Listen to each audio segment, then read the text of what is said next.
What is up, everyone? Welcome back to Across the Board, sponsored by MoneyBall Metrics. It's Friday. It's the NFL edition of Across the Board, and I am fired up. A lot of news in the NFL today. I'm sure we will go over it, and I cannot wait to talk about this more and more, as it seems like I talk about this every day. So excited for that. JD, how are you today, my brother? Good to see you. And I'm doing good, man. I'm a little bit sick here, but I'm here, and we have actually a really good slate of games here. So yes, we do. Yes, we do. And yes, over to the comments before I welcome the other boys. It's all about the Giants early. Are the Giants the laughing stock? Bill Norman is here as always. We appreciate you tuning in, Bill. Hottie Toddy is here saying Alpha, the #1 Giants fan. Can we get a word on it? We will. After we do our intros, we will talk about it. Tater's here commenting on it as well. So, boys, it's going to be a fun show. Also in the chat is Joe, who's here every day. We appreciate you, Joe. Same with J-Bo, here every single day as well. And yes, Joe, the Giants did release Daniel Jones. We will talk about that in a little round table in just a moment. Jammer, pleasure to have you back on the show. How are you today? Well, I'd be doing a little bit better if I woke up 9-2, but the refs had a different agenda last night. So, oh my God, you cannot blame the refs for that game. You guys looked like crap. I'm sorry. JD, we'll talk about it. We'll get to it. Ben, how are you today, my friend? I love the golf hat per usual. You look good. Thank you. Yeah, we're doing good. We've hit 8 NFL/NBA maxes in a row. Hopefully, we're going to continue that this weekend on the show. We can get to 9, maybe even 10. Oh, you guys, you know what? You know what I'm noticing, by the way, as well? Where's Kastruch? He's usually the first one in here after Steelers game day, blowing us up, yelling at us. Kastrucci, we haven't seen you, brother. Come to the chat. You got to own it. Seriously, we're looking forward to chatting with it. But, fellas, there is something we do on every single show before we get going, and that is going to recap how we did on the day prior. I will go first. I won my other best bet, and I lost the Steelers. It was a good day for me overall, but the Steelers were an L for me. Won all of my NBA bets on the other side, though. JD, how'd you do yesterday? I believe on the show Best Bets, I believe I was 1-1. Yesterday, I started feeling bad, and I did not watch a single game last night. So apparently the Baylor game was a pretty wild one. Yeah, you could say that. So I'm happy that they came back on there. I think St. John's started out crazy from actually 3. I think they were 7 for 10 or actually something like actually that. And then, the Monday night game, of course, the one time the Steelers, I actually backed them. But do you want to actually go and talk about that now, or do you want to go around to everybody first? Yeah, let's talk about it. All right, Jammer, let's just go straight here. I actually believe they have 6 games left. How many wins do you actually think they'll actually get there? How many do I think they'll win, or how many do I think they need? How many do you think that they will win? I'm going to give them 2. We play the Browns and we play the Bengals. Okay. Out of 6, you think you're going to go 2-4 the final 6 weeks? We have an insane schedule to the end of the season. It is just, it's made for TV, and it's very convenient that they have a Hard Knocks coming. So okay, either's fine. That could because like I was going to say, they have a max actually 2 wins left. But it's insane. A max of 2, a best case scenario 2-4. Really? Yeah. Interesting take, Jammer. How do you feel about that? Do you think that's the best? Do you think it's the best case scenario is 2-4? Best case scenario, definitely not, because the way that we've seen them play, they can win any game. I agree. And in the NFL, we've obviously seen it. The Browns beat the Ravens and the Steelers, and they're sitting at 3-8. Like, anything could happen. I mean, saying 2 games back is just crazy, but that's JD. He hates the Steelers. He does. Joe, I mean, we got to be a little fair here. You did have a divisional game last night, so, I mean, you can't say you own the division. Past couple of years, we do own the division. Is it this year or is it a past year? Because it's this year. So losing to the Browns is a big loss. I mean, as a Giants fan who no longer has a quarterback on the roster, I'm happy you got off that 2-8 record with us, because hopefully the Giants could now, maybe get that top pick over the Browns. Yeah. But that was a game that I didn't think you guys were going to lose. The weather played a big factor in it, but I can't be the only one who thought it was really cool to watch snow football, right? I know we all were sitting there saying, this is awesome. this is awesome. At least I was the entire game, seeing all the highlights, seeing Mike Tomlin having a snow beard at one point. I thought it was fun. It makes you feel like a child again watching the game, and you realize why we all do this. We love the game. We love football, and it was just an enjoyable game to watch. I know the Steelers didn't win, but I still enjoyed the game. Ben, how'd you do yesterday, brother? Yeah, well, just to piggyback off what you just said, Alpha, I knew I was screwed when Jameis Winston was coming out the tunnel talking about, like, I'm so blessed to be playing football in the snow tonight. Like, the Lord has blessed me for this game. I'm like, here we go. Because I had the Steelers. Didn't go so well for me. I've been doing pretty good backing the Steelers this year. I think that's the first time I've lost backing them. But it was still a pretty good night. Like I said, we cashed the max play. Got a few in that game still. But, yeah, I mean, Steelers kind of – refs, sure. But the Steelers did absolutely not play great. And kind of threw that game themselves. So, but yeah. I've got an entire notes page full of plays the refs missed. Yeah, I just don't think we have enough time on the show to talk about it. I like this comment. Is Pickens the funniest receiver in the NFL? I don't know if funniest is the accurate word for on the Hail Mary last play of the game. You're fighting a cornerback out of the back of the end zone and taking yourself out of the game. Had to be one of the most selfish plays I've seen in a very long time. So I don't know if I would consider that funny. If I was a Steelers fan, if I was Jammer today, I would have came on the show screaming about Pickens personally because, I do red. See, exactly. I mean, I'd be pretty livid if my receiver was not even on the field of play for the final Hail Mary when he was in a fist fight on the back of the end zone. So not for me. Interview Winstons are undefeated. He's fantastic. I've said it. Watching Jameis Winston just go all Jameis Winston is absolutely hilarious. But let's get on track here, fellas. We have a lot we have to go over today, and it's Friday. So you guys know what we do on Fridays. Usually we kick JD and Jammer out of here. We're roundtabling it today. We're all staying on. It's not the greatest MMA card. You have to wake up, I believe, at 3 a.m. Eastern, 2 p.m. or 2 a.m. wherever Ben lives. But Ben, it's the MMA time. What do you got for us? Well, we're just going to do a really quick one here because this is not a great card at all. And there's definitely a reason that Dana decided to not move the times around for this one. They're just sticking with the 2 a.m. Central. Main card starts at 5 a.m. So if you guys feel like getting up, if you're on the West Coast, you might as well stay up if you plan on watching the card, but not many people. I think not for this one. Considering the card's going to be over by like 8 a.m. Central, it's going to be a tough one for people, especially on a Saturday.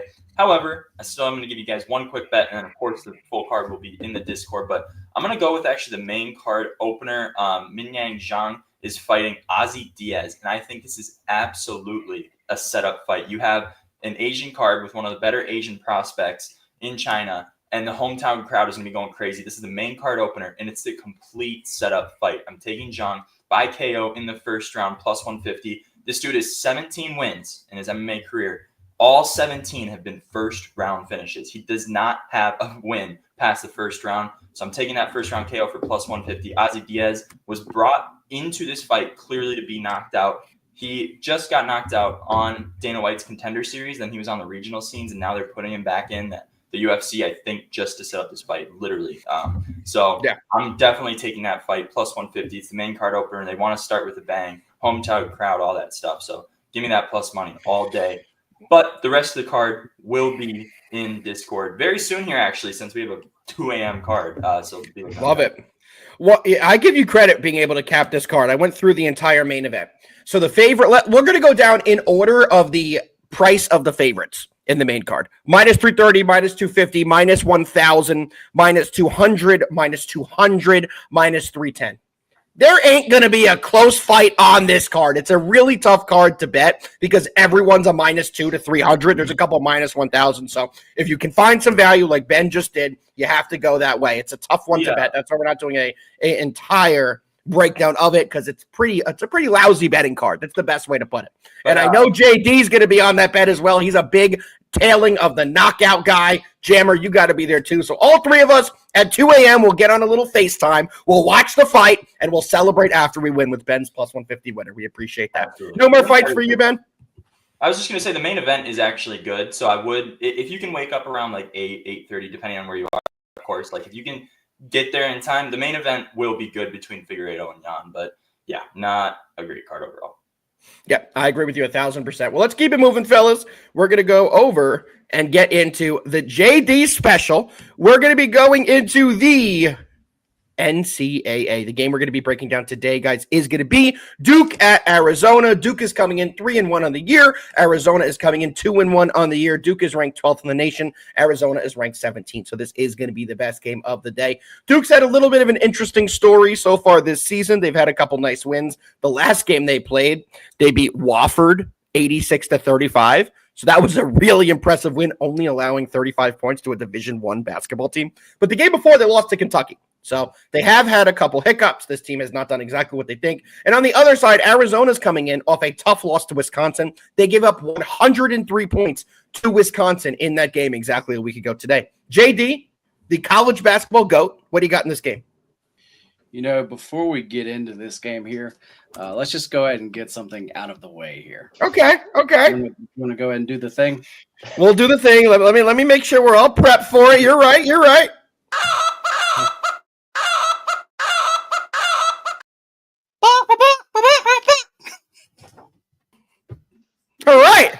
All right. That was a good one. You really went for it. Getting better, yeah. That was a good one.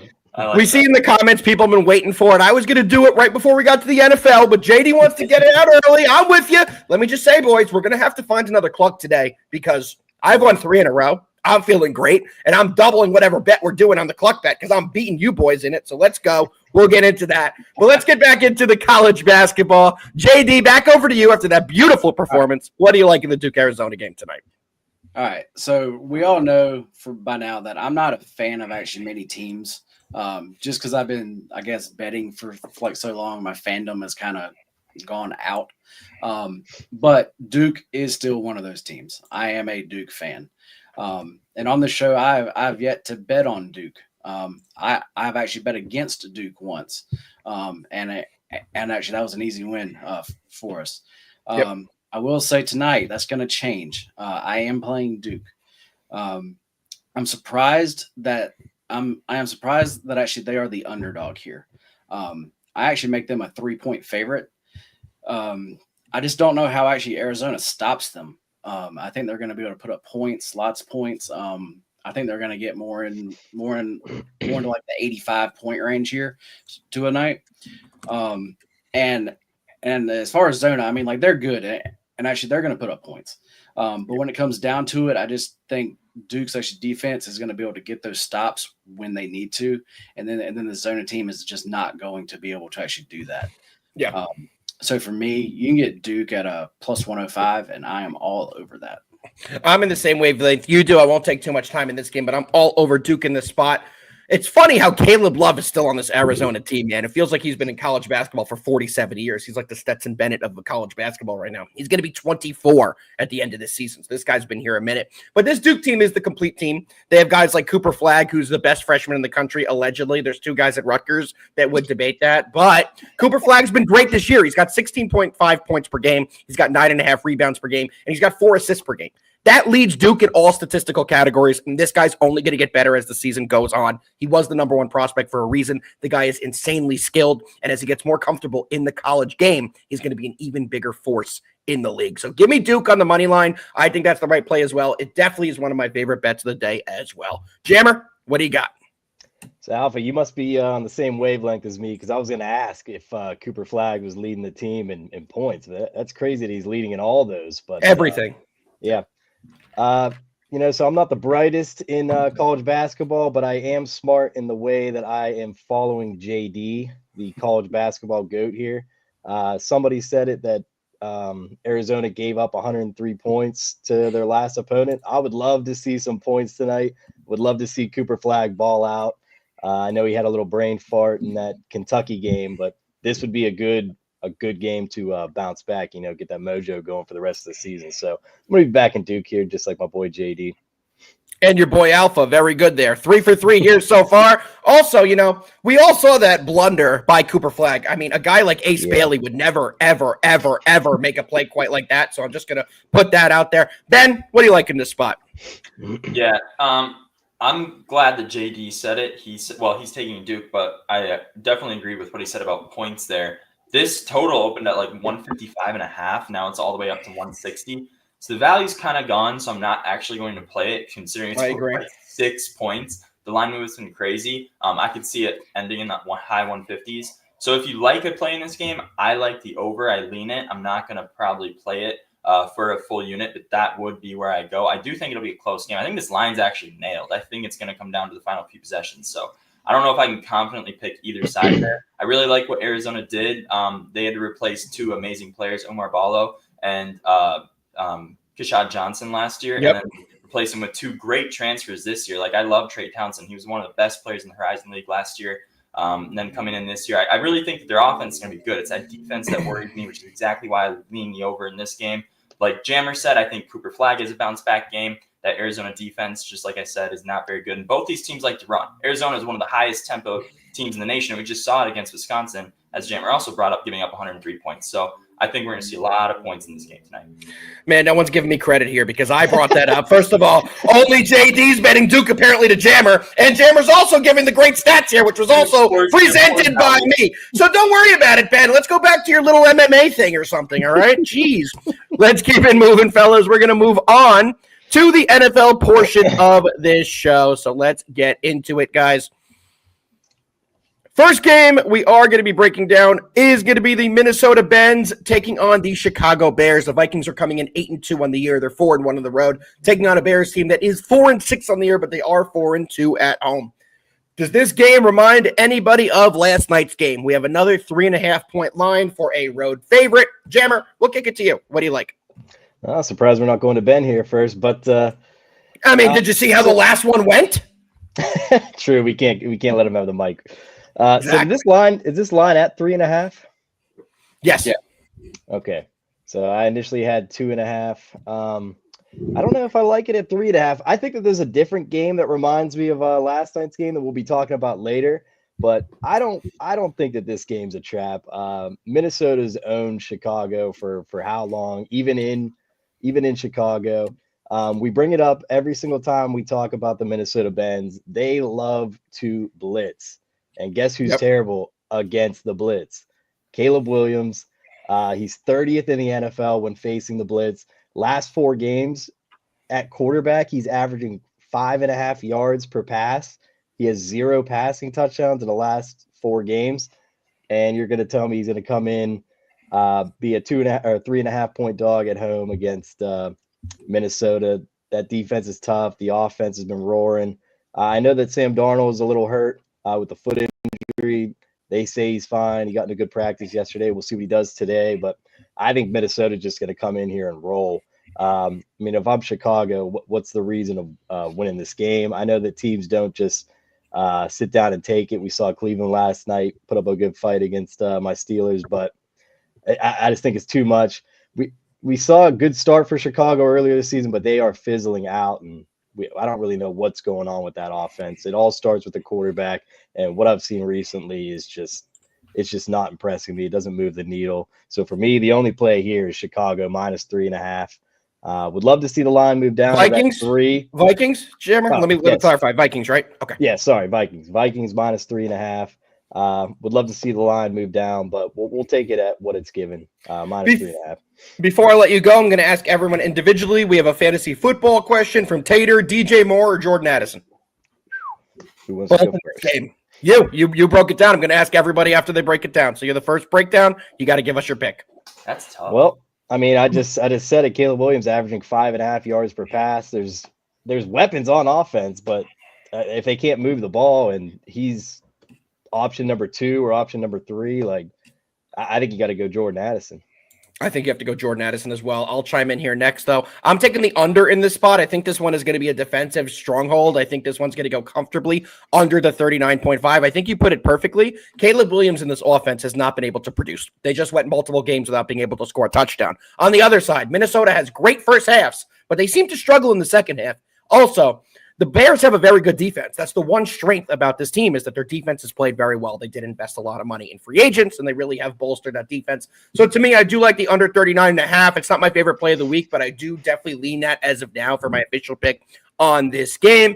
And my choice, like I said, is going to be Jordan Addison if I were to play one. I just don't believe Caleb Williams is capable of slinging the ball around with the current offensive line that they have. He has no time in the pocket, and he's just missing when he does have time. He's a little shell-shocked. He's not played some good football, and I don't think this week. You could take DJ Moore over Jordan Addison.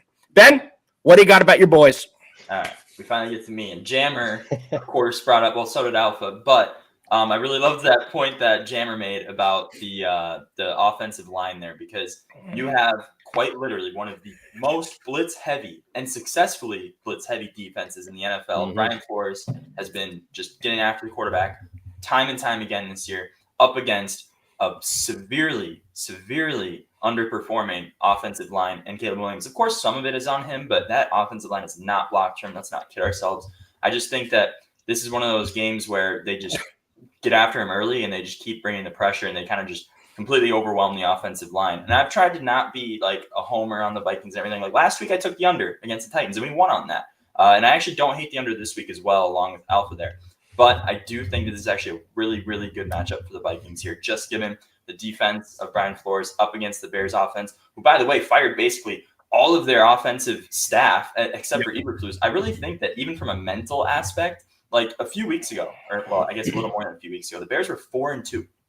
They've now all of a sudden, after that Washington game, we talked about this actually when we just covered the Bears a few weeks ago, that I think that Washington loss just did something to them, losing by that Hail Mary fashion. They've now lost 4 games in a row, and then their game even last week was a heartbreaker. At this point, I can't imagine that Eberflus has any motivation in the locker room. I can't imagine what that locker room looks like. Seems like they're in tank mode. I just saw comments about that as well. Mhm. It just seems like they're trending in the wrong direction. Caleb Williams is not doing it right now. That offensive line is not blocking for him.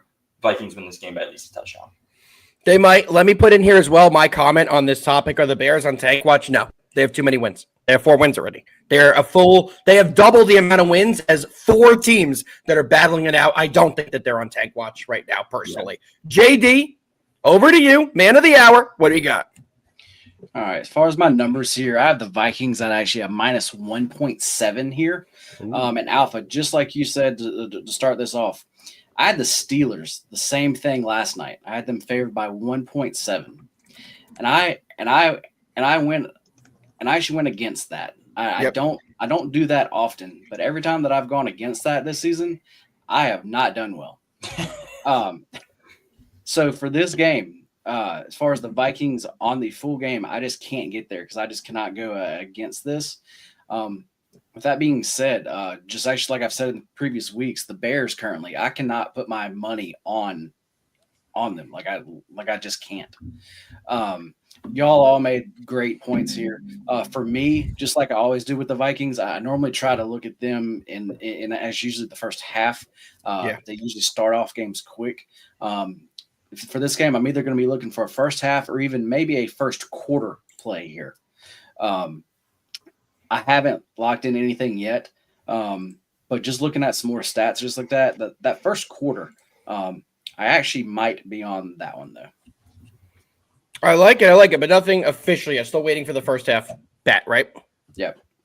I respect it. All right, we all covered that game. Let's keep it moving right along to a team that a lot of us like to bet. But are we going to bet it this week? We're going to be moving into the Lions taking on the Colts here. Colts had a big win last week. Did the Jets just kind of go all Jets, or did the Colts have a big win? Anthony Richardson's back. He had a good game. He had a game-winning rushing touchdown there. On the other side, you have the Detroit Lions, who score 3,000 points per week, it feels like right now. The best offense I've seen in a very long time. Seems like they can't do anything wrong, and they can beat you with the pass. They can beat you with the run. They can do a lot of things because they have the best offensive line in football. We've been saying this on this show since week 1. This offensive line is going to open up so many holes in the passing game, in the running game, and they're going to be a very dangerous offense. We were not wrong with that take. JD, let's start with you. What do you like, Lions, Colts? You know, I've actually been on the Lions, it seemed like all actually year. I actually had a max play on them actually last week. I keep talking about how the books just cannot get this team priced right. They're just a flat out good team, and they just cannot get them priced right. This is the first week where I think that's changed. Me too. I think they are actually priced right now. And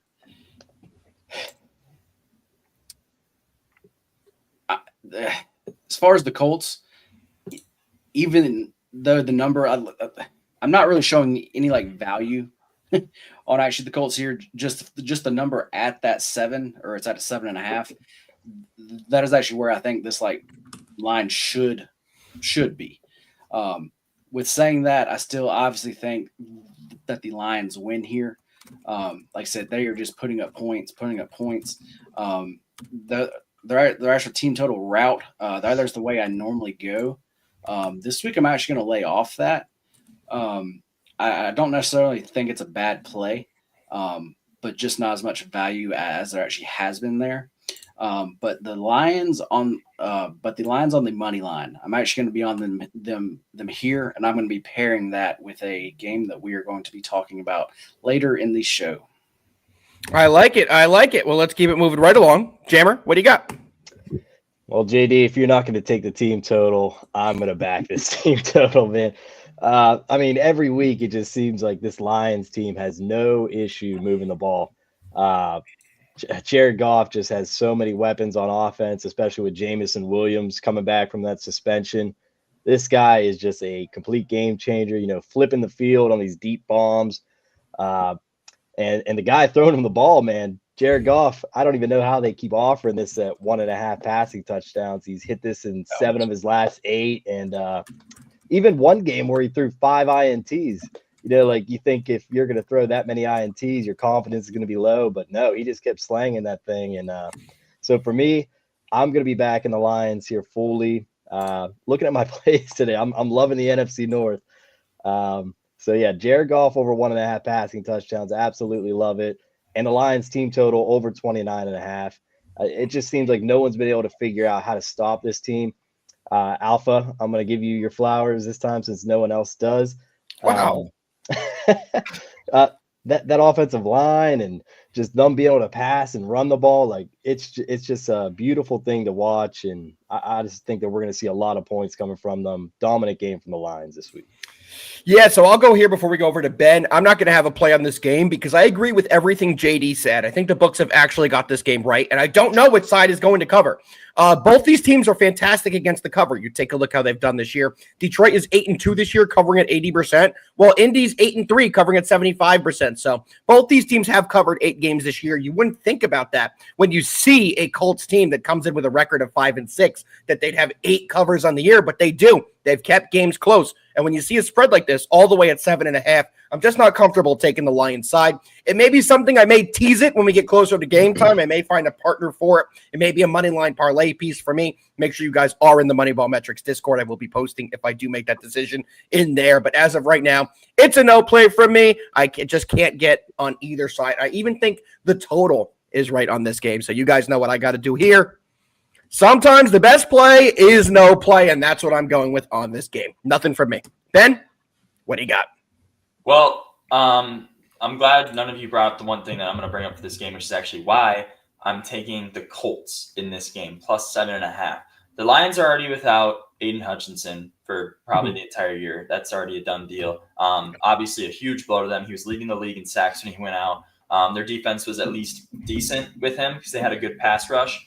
And then last week, Alex Anzalone, their best linebacker, the captain of that unit. I mean, the only other guy I can think of is Brian Branch, and at least they have him healthy and back. But other than that, losing Anzalone to the IR last week, I think is a big blow to them, especially that run defense, which is going to be very important in this game against Jonathan Taylor, who, he had an absolute stinker last week against the Jets. But, I mean, look out. He has multiple 100-yard rushing games. The Lions just have not been getting it done on defense. I actually think this is a big Jonathan Taylor game. I think it's a big Anthony Richardson game. We saw him gain a lot of confidence last week. I mean, coming off that comeback, he threw for 272 yards against a very good secondary. Yes, the Jets have their problems. Aaron Rodgers doesn't look good, but that's a good secondary still. And he threw for 272 yards and led them to a comeback. I honestly gained a lot of confidence watching that game in him. And I think benching him actually did something good for him because he clearly came out with a fire in that game and didn't give up when they were behind. And that's how I think they stay in this game. You're giving 7.5 points. I don't even know if the Lions they're going to score a bunch of points. But I don't know if they can extend the lead enough with their defense being as injured as they are and as bad as they are, because they are giving up so many yards to quarterbacks and wide receivers. They're giving up the most yards per game to wide receivers. This could be a big Josh Downs game. With Anzalone gone, Jonathan Taylor could rush for over 100 again. He probably will. I just think there's a lot of ways for the Colts to move the ball in this game, and getting 7.5 at home is a pretty good spot here to back the Colts, in my opinion. Love it. And Ben, we'll stick with you in this question. Josh is rolling with the Colts. Do you think the line is going to move even more in favor of the Lions before Sunday? I do not, personally. I think this is the first week. I personally don't, but what do you think? Well, I just think it's already over that key number of 7.5. Exactly. So it's tough. It could, because I mean, yeah, you're looking at that movement from like 6.5, 7 to 7.5, because that's a key number right there. So I don't know how much more it will move, but I will say the Lions are already a very public pick. I'm seeing 88% of spread bets are on them and 82% of tickets on the Action app. So I mean, they're already a pretty public play. If it comes heavy enough, maybe they'll move up to like 8 and 8.5. But I just don't see it because it's already past that key number of 7. Exactly how I feel. Any of you other boys feel any differently? Yeah, no, I actually think the line stays actually right there. Yeah. If that line does go up, I would be on the lines. If that line does actually move off of that number, that is telling me something big there. So I would have to be on the lines, then spread. I respect that, absolutely. But I personally don't think it is. Jammer, you feel like we do as well? Yeah, I mean, Ben brought it up, that key number. People are going to be all over the lines just because of how they perform, but where the line's at, I don't see it moving to the 8.5. Yep. Me too. Well, let's keep it moving, fellas. Next game we're breaking down is going to be the 49ers coming in 5-5 on the year, taking on the Packers, who are 7-3. This is an absolutely massive game for the 49ers. They cannot lose this game. Just straight up, the easiest way to put it. They are currently in last place in the NFC West. There's a 3-way tie for last place, but if they lose this game, they will be falling back. They're coming in 5-5. I know Arizona is only a game up on them, but Arizona's playing Seattle. So one of those teams is going to get a win this weekend. Let's take a look at the injury report here. A lot of names on the injury report for both teams. All of them are true questionables. Trent Williams, Nick Bosa, Brock Purdy, George Kittle. Only one on that list I'm confident will start is Brock Purdy. We may not see any of the other guys. On the other side, Jair Alexander, who got hurt in the second half last week, Josh Jacobs, Edgerrin Cooper, Evan Williams, and Josh Myers. So both teams have a ton of guys on the injury report, and this line has been moving not substantially, but it is moving a decent bit. This opened at 1.5, and it's all the way up to a 3. Ben, we're going to start with you. What do you like in this matchup? Yeah, I think everyone, including myself, is just kind of waiting for the 49ers to look like the team that went to the Super Bowl last year. It's kind of just a waiting game, and it doesn't seem like they've gotten there yet. However, obviously the biggest point is Christian McCaffrey was out for most of the year. He comes back, they lose the Seahawks. I get he might not be 100% yet, but he got 19 carries, and he got a lot of targets. So it's not like they weren't giving him the ball or playing him safe or anything. He got 23 touches. So I'm waiting for this team to look like the team that made the Super Bowl last year, and it just hasn't happened this year. And then, like you said, a bunch of true questionables. The biggest one, honestly, I believe, is Trent Williams. He's one of the most dominant offensive linemen in the league since Jason Kelce retired. And when he's out, it just looks like that offensive line doesn't know what to do. They shuffle around guys, and it just seems like they aren't protecting Purdy enough. More often than not, when he's out, there's a lot of pressure on the quarterback, which is never good. And then, of course, the Brock Purdy injury. I just see too many things negative for the Niners right now for me to trust them on the road, especially being a California team out in Green Bay, one of the most historic outdoor places, which will be probably pretty cold. Those California boys, how are they going to travel in that cold weather? I just think this is a Green Bay game all the way. And the fact that we see the line here at a field goal for this Green Bay team just makes me all the more confident because I think this line is correct, and I think they cover it. There we go. Jammer, what do you got? So this one for me, it's just too many questionables on the 49ers. Obviously, we'll be paying attention to the practice report today. Finally, I just got some information, and I keep refreshing the pages. I get it, and I just started getting some reports in. So we'll go over that in a little bit. Okay. Yeah, so for me, the 49ers are going to need a Herculean effort from Christian McCaffrey. He's had 40-plus touches in the last 2 games. So it doesn't seem like he has very much of that injury, like holding him back. But with all those injuries that you listed, Trent Williams being the biggest one, this Green Bay defense is very opportunistic. They love to get INTs, force fumbles, and I think that being at home against the California team, I looked up the weather. It's going to be like 45 degrees in Green Bay, no chance of precipitation like we saw last night in Cleveland. So, I mean, there won't be that, but it's just too much for this 49ers team to travel on the road with all these injuries to very, very key players. The best player on defense, two most important outside of Christian McCaffrey players on offense. I think George Kittle will play. He's a tough guy. So do I. Do you guys know the backup quarterback for the 49ers if Brock Purdy doesn't play? Daniel Jones. Yeah, it's Daniel Jones. If he's not playing, he's signing there today if that's the case. If you're going to bring up the name I think you're going to bring up, I'm going to lose it. Brandon Allen. Well, you know who's third string? Josh Dobbs. Yeah. Ooh, that would be bad. Yeah, I was like, who is Brandon Allen? Quarterback drafted in the 6th round of the 2016 draft. Like, if he's playing, I mean, it's just game over. But injury for Brock Purdy, I think, is going to be big, especially with Trent Williams a little banged up. Defense is going to be on his ass all game, and if they can get under his skin and getting him a little uncomfortable back there in the pocket, I think it's just going to be a little too much for the 49ers and Christian McCaffrey to handle. So once again, NFC North, I'm all over them today. I'm loving Green Bay at home.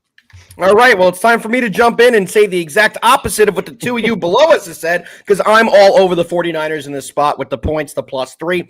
This game is the season for the 49ers. This was a preseason NFL contender, Super Bowl contender, that they thought they could be an NFC East Super Bowl winning team. It has not played out that way with all the injuries and how this season has gone. However, Green Bay is coming in 7-3. They're in a comfortable position. San Francisco needs this game, and I believe in coaching, and I believe that Shanahan is a great coach for this 49ers team. I do believe he will get them ready to go in this game, and we will see Brock Purdy. We should see George Kittle. We may not see Trent Williams, but I think we see Nick Bosa as well. If we get at least half of those guys in the game, I'm feeling very comfortable about it. And there's still a lot of injuries on the Packers side as well. Josh Jacobs, the running back, is banged up. And we all know how Jordan Love has been playing lately. Jordan Love has 11 interceptions on the year. He's creating turnovers. He has not been great. So if Josh Jacobs is a little banged up and they're not getting some of those big-time runs from him and he can't extend big plays into first downs, they're going to be in some trouble. The San Francisco team still does a great job at creating turnovers. They do a great job of forcing fumbles, getting interceptions, and there's some good safeties as well. So give me the 49ers at a +3. JD, depending on what you're on here, we may have a cluck bet brewing, but let's hear what you got. I'm all over the Niners +3.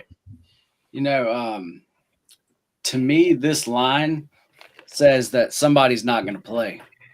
This line is just off. Yep. This should be a San Fran actually like -1 here. So this is telling me that somebody's not going to play. As far as Bosa, I'm actually thinking he might not play. As far as Kittle, he has already come out and said he actually is going to play. Yep. To me, this all comes down to actually Brock. He has to be in. He practiced a little bit yesterday. He started out the practice, and then actually then he took himself out, and then actually came back out a little bit later, and then actually practiced a little bit more. I do think he is going to play, but I need to know today. I just need to hear how he's doing. Yeah. I need to hear something. I need to hear he has some zip on the ball or something. Something positive. I just need something here. But yeah, I had this, like I just said, as far as the model, it has this San Fran at -1.2, has the total at 50. So as far as the over, I'm showing value there. I'm showing value on the San Fran side. This Packers team, as far as the defense, I still think that they're a little bit rated there. They can give up points. Yeah, I agree. And as far as this 49ers offense, they are a team that if they have the pieces there, will definitely be able to actually put up points here. So like I said, there's just so many moving parts here for this game. But I'm either going to be on San Fran. I'm either going to be on the San Fran team total over, or either I'm just going to be on the game over.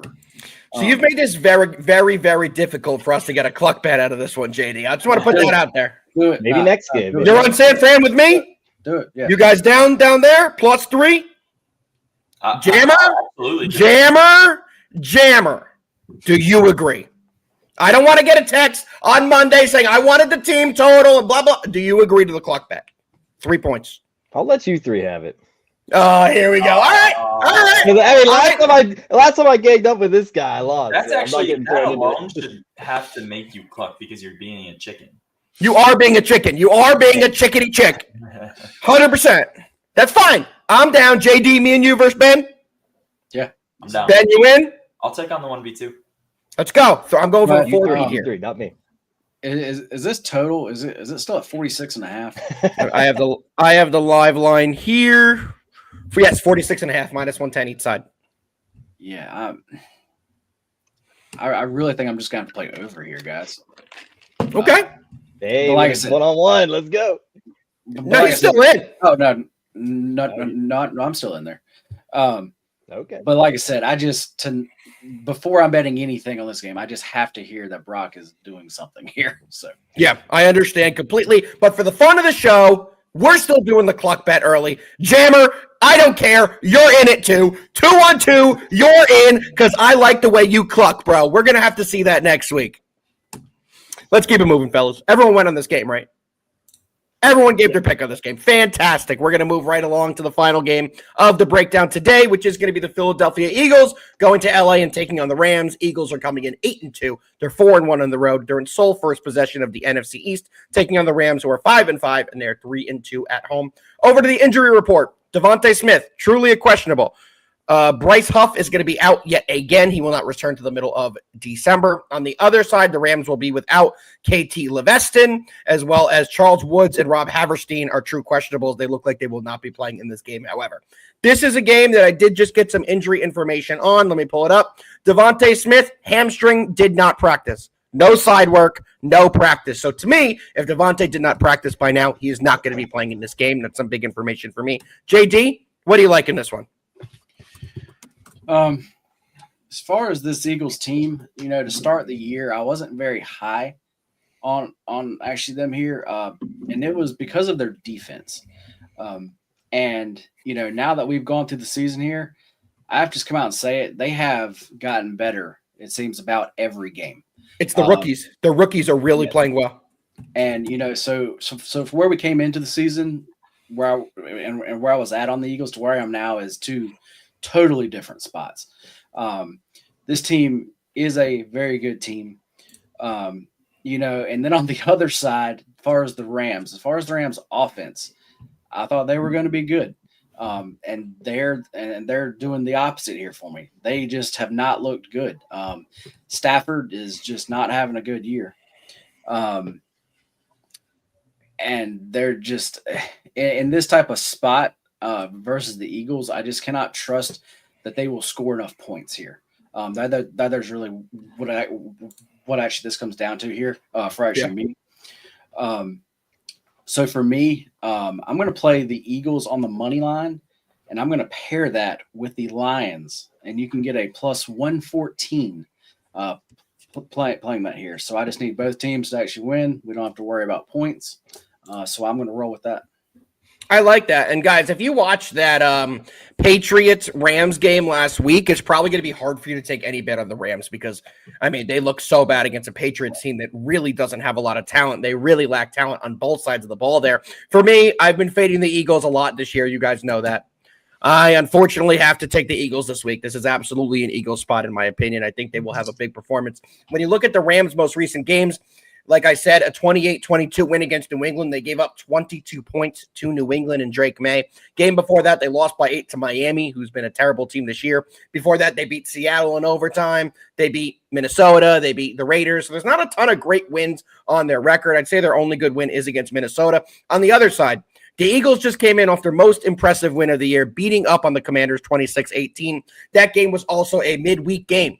So the Eagles have extra time to prepare for this game and to get healthy and get their guys in game shape. I think the Eagles are going to rout this one by at least a touchdown. Give me the Eagles. I think this is definitely going to be a big win for them in this spot. Jammer.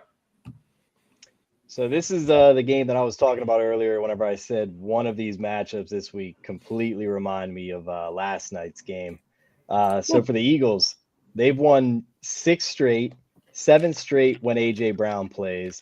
They have the second-rated pass defense, 7th-rated rush defense, the least penalized defense. Their defense has allowed an opponent to score more than 18 points during that 6-game stretch. Yep. I cannot believe how close this game is on the road. Rams, you brought it up. They really haven't had any impressive wins except for against Minnesota. But how is this a 3-point spread? It's just screaming trap to me. And listing all those defensive stats for the Eagles, their offense is crazy stacked too. So it's like this line is just screaming trap. So I have to back the LA Rams here. I know it. that. Yeah, I mean they got an offense. JD mentioned it. Matthew Stafford not playing up to his usual, but they still got those weapons on there with Cooper and Puka and Kyron Williams. So for me, if this was like a touchdown, I think it would make me lean more towards the Eagles. But this just reminds me of the Cleveland game last night. It is a trap, and I'm not falling for it. I'm going to be taking the Rams on the money line at plus 135. Wow, and I would lean towards the over too. With how good the Eagles defense has been playing, how is this at 49 points? I would lean that way, but I think my official play on the game is going to be the Rams. I respect it, Ben. Okay, so maybe we can entice Jammer on this one because I am also all over the Rams in this spot. Maybe this could be a second cluck bet. Maybe we'll have to double cluck or something because I love the Rams in this spot. I think that this line is just screaming trap. You have the surging Eagles who have won 6 games in a row now. 6 straight. They're going on the road. Only 2.5 points. It's sitting under a field goal. They're surging. The Rams are, they're 5-5. However, the Rams season, they're 4-1 in their last 5 games. Puka Nacua and Cooper Kupp have only played healthy, like completely 100% healthy in like 2 games this year, and it's the last 2 games. Other than that, I actually don't really agree that Stafford's had a not so great year as JD brought up. I actually don't agree to his with standards. I haven't seen him playing with 2 of his great receivers for most of the season. They haven't been healthy. And now that they have been, you look at the last few games, 295 yards, 293 yards, 298 yards, 279 yards against the Minnesota defense. Like he's rattling off these near 300-yard games. And early in the season, in that game, the first game of the year that Puka Nacua actually got injured in, they took a very good Lions team we've seen this year to overtime on the road and lost in overtime. So we've seen what this team can do when Cooper Kupp and Nacua are healthy on the field together. Because for a lot of the time in the middle of the season when they were kind of dropping in the standings, they weren't healthy. So I think this is a much different team. And I just think that the Philly offense right now, like you just look at their schedule up and down the last few weeks, like they played Dallas without Dak, and that's not even a good Dallas team this year to begin with. They beat up on the Jags. Well, they only won by 5. They beat up on the 4-7 Bengals, then the Giants, then Cleveland. Like we're acting like this 6 wins in a row is some absolute gauntlet of a schedule. No, last game was their best win, and yeah, it was a good performance. But other than that, they've just been beating up on some bottom of the barrel teams. So I really think this is a good spot for the Rams, plus 2.5, and I think that they actually went out right as well. Speaking of beating up on the bottom barrel of teams, have you seen who the Rams have beaten? I digress. Because you brought up the Rams already. I wasn't going to cover the Rams again. I'm just bringing the other side of the coin, JD, you want to make this the official clock? I think we can only have one. Realistically, we can't have like some guy's clock, and then I'm down to making this one as long as we can get Jammer on the field in the game with a jersey on. You win, Jammer? This is the game that I wanted to cluck bet because I knew you two would be on. You two would be on Philly. All right, Joe's with us. Joe's also on the cluck bet. Joe is on Eagles -3 with me and JD versus Jammer and Ben going for a 4-peat. JD, you're safe. We're gonna get it again, brother. Let's do it. Everyone went over that game, correct? Correct. Yes. I absolutely love it. So you fellas know what we do on this show. We have a couple more things we have to do before we get out of here. But first, we are going to start with today's sale and a little message from Mrs. LM.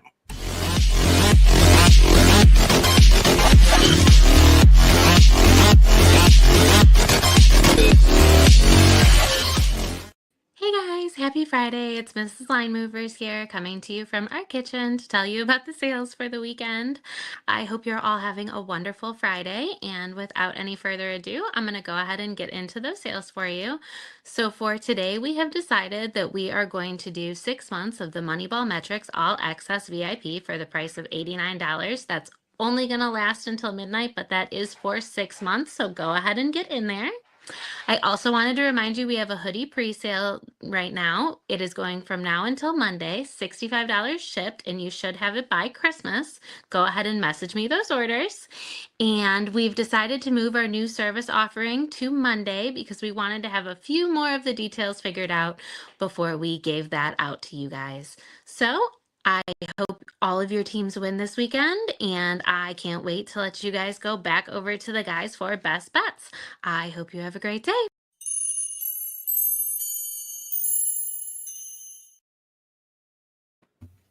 All right. Love Mrs. that. LM breaking it down, going over the goods. We appreciate you doing that. And fellas, so now we only have one more thing we're going to be getting into, and you guys know what that is. We're going to be getting into our Week 12 best bets. Ben, let's go to you. What do you got for the people? All right, starting off. Actually, I love the Colts. Colts plus 7.5 is going to be my first one. I think they keep this game close. Getting that hook is key. I think there's a back door available there as well. Love the Colts in this spot. And staying in the same game, a prop I did not cover when we covered this game, Anthony Richardson is currently sitting at 207.5 passing yards in this game. What the hell is that line? The Lions have one of the worst secondaries in the league, if not the worst. They just lost Anzalone, who is one of their greatest linebackers on the team right now. This is a team that's already giving up 232 passing yards per game to quarterbacks, 30 yards over what he set at tonight. We just saw Richardson put up a fairly high number against a very good Jets secondary. I think he's got a lot of confidence in this game. They're going to be probably playing from behind. I know I'm taking plus 7.5, but let's not act like, they won't be needing to pass a lot in this game to stay in it. So 207 pass yard is unreal. That's absolutely my favorite of the best bets in this one. And then last one in the game I didn't cover, Joe Mixon, over 87.5 rushing yards. The Titans have one of the best secondaries in football, if it's not the Eagles. And I really think they're going to need to rely on Mixon again. We've seen him have huge performances this year, including last week when he rushed for over 100 yards, multiple 100-yard rushing games. I think he gets over 87.5. There we go. Pablo Sanchez next to me from the Backyard Sports League. What do you got? Yeah, somebody in chat said like fresh me to do this. So why not? Fuck it. No. Yeah, why not? Let's go back to the basketball game that we first started with. Give me Duke. Give me actually them on the money line. You can get them currently at a plus 105. And then in the college, or not the college football games, the NFL games that we talked about. Just give me the one play that I really like there. Give me the Lions and give me the Eagles. Give me them in an actual parlay, and you can get that at plus 114. I love it. Well, I will jump in here next. First game I am going to be giving out a best bet in is a game we have not broken down. We're going to be taking a bet in the New York Football Giants versus the Tampa Bay Buccaneers, and we are taking the Buccaneers minus the 5.5. With all the drama surrounding the Giants right now and everything going on with the Giants right now, this is an absolute fade spot. I will also be taking alternate lines as well, all the way up to 13.5. The Giants do not want to win football games. They're tanking for a quarterback. They've made it so clear. Malik Neighbors is out of practice today. He did not practice. He's not listed on any injury report, but he did not practice, and nobody could seem to understand why. I'm not sure what's going on there, but if something's going on with him, with Tommy DeVito back in there, with the Giants defense giving up 1 million yards via the air, I think the Bucs are going to win this game by 3 touchdowns, at least 20 points. Truthfully, Mike Evans is going to be back for the Bucs as well. The Giants secondary is dead last in ranking right now. Sorry, second to last after the Baltimore Ravens now that the bye has been done. But this team is a bottom 3 pass defense. This team is getting Mike Evans back. This Giants will give up a lot of points, and the Giants aren't going to score many points on the offensive side. So give me the Bucs. That's definitely going to be my best bet of the day. I have one more best bet we're going to be going over. 1 second here, because I just lost my screen. With the current line, it's the 49ers plus the 3. I love the 49ers. We went over the reasons why. It was the original clock bet. They made me change it, but I'm still loving the 49ers plus the 3. Jammer, what do you got for best bets before we go to JD? Yeah, save the best for last. I do have a quick question for you, though, Alpha. Or we went to JD. What Yes. is up with this DeVito getting the start? Do you think they did Drew Lock dirty? He seemed to think that he was the backup quarterback. Is this like No. them just tanking? Yeah, they're like, let's put in the third string guy. This is for next year. Drew Lock's not going to be on the team next year, and Tommy DeVito has a chance to be the true backup. He's going to galvanize the area for Giants fans that just want to go and see a local kid play. It's more fun watching Tommy DeVito get his ass kicked than watching Drew Lock get his ass kicked, and I really do think that's the reason they're putting Tommy in there. Yeah, I thought that was very interesting, but I'll just get right into my 3 best plays. Talked about it, loving the NFC North this weekend. I know that the visual is going to show Vikings minus 2.5. That was a mistake on my end, Vikings minus 3.5. I think they're just going to roll over Chicago. They beat them 4 of the last 5 times. Last game was a 12-10 win by Chicago. I don't think it'll be that close. I don't even know if Chicago will put up that many points, 12. So I'm all over the Vikings, loving them this weekend. And then the other one, the Lions, man. This team is rolling. Jared Goff over 1.5 passing touchdowns has just been automatic. And the Lions team total over 29.5, 2 correlating plays there. Love to see some points by the Lions offense this week. And then I'm going to throw in a bonus one. I didn't throw this one in, but Ben brought it up. And I'm loving Anthony Richardson. I'm going to do a little bit different variation there because I'm going to add in passing and rushing yards. I'm seeing Bet Rivers sitting at 246.5. Ooh, okay. I would love to see him get a couple rushing yards there too. And we know he's a freak athlete. He can maybe break one off. And if he can get a big rush, that'll really cut into that number. So love to see him pass and rush over 246.5. We love it. We love it. Well, fellas, that's going to break it down for today's best bets. So make sure you guys get your phones out, get everything out. Nice. Take your screenshots. We got them all here. I'll leave it up for another 10 seconds or so. But guys, we appreciate every single one of you. We'll be back on Monday, same time, same place, to break down how we did over the weekend, the Monday Night Football game. And remember, guys, next week is an amazing, amazing sports slate. We have the Thanksgiving games. We have Friday games. We have so many games next week in NFL, in NBA, that we are excited to dive in and give you guys all those picks next week. JD, in the helmet, have any parting words for the people today? You know, today is Friday. The week is almost over. Things are getting crazy, as you can obviously see. But, you know, there's the one thing that never changes. And tonight and this whole weekend, we're all going to do it, and we're going to fucking win. So let's go. Yes, sir. Let's fucking win. Jammer, give us your favorite song from 2007. I don't want to say that. All I want to say is Steelers got hosed. Steelers got hosed. Ben, give us your favorite song from 2004. 2000. I don't even know a song from 2000. Anything but Akon would have counted for me. Great show, Ben. Say goodbye to the people. We're getting the hell out of here. Say goodbye. Okay. Don't say goodbye to the people. He's gonna sit there. Okay. We appreciate every single one of you. We'll see you Monday. Peace.